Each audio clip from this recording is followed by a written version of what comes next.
নামাজি ব্যক্তি কি প্রতিদিন গোসল করতে হয়? শরীর নাফাক না হলে আরামের জন্য বা অতিরিক্ত পরিচ্ছন্নতার জন্য যে গোসল করা হয় তা ফরজ বা আবশ্যক কোনো বিধান নয়। এটি কেবল মনে প্রশান্তি বা পরিচ্ছন্নতার জন্যই করা হয়। এই গোসল না করলে ব্যক্তি অপবিত্র থাকে এমন ধারণা একেবারে ভুল। পরিষ্কার পরিচ্ছন্ন থাকা এটি ইসলামের একটি সৌন্দর্যের অন্তর্ভুক্ত। কোরআন ও হাদিসে পবিত্রতার সাথে সাথে পরিচ্ছন্ন থাকার উপরও উৎসাহ প্রদান করা হয়েছে। আল্লাহ তাআলা কুরআনুল কারীমের মধ্যে ইরশাদ করেন, আউযু বিল্লাহি মিনাশ শাইতানির রাজীম, বিসমিল্লাহির রহমানির রহিম, ইন্নাল্লাহা ইউহিব্বুত তাওয়াবিনা ওয়া ইউহিব্বুল মুতাতাহহিরিন।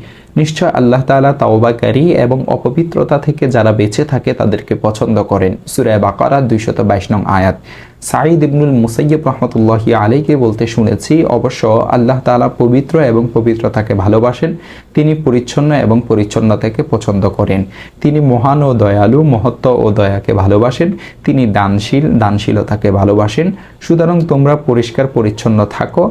আমার মনে হয় তিনি বলেছেন, তোমরা আশপাশের পরিবেশকেও পরিচ্ছন্ন রাখো এবং ইয়াহুদীদের অনুকরণ করো না। সুনানুত তিরমিজি হাদিস নং 2799।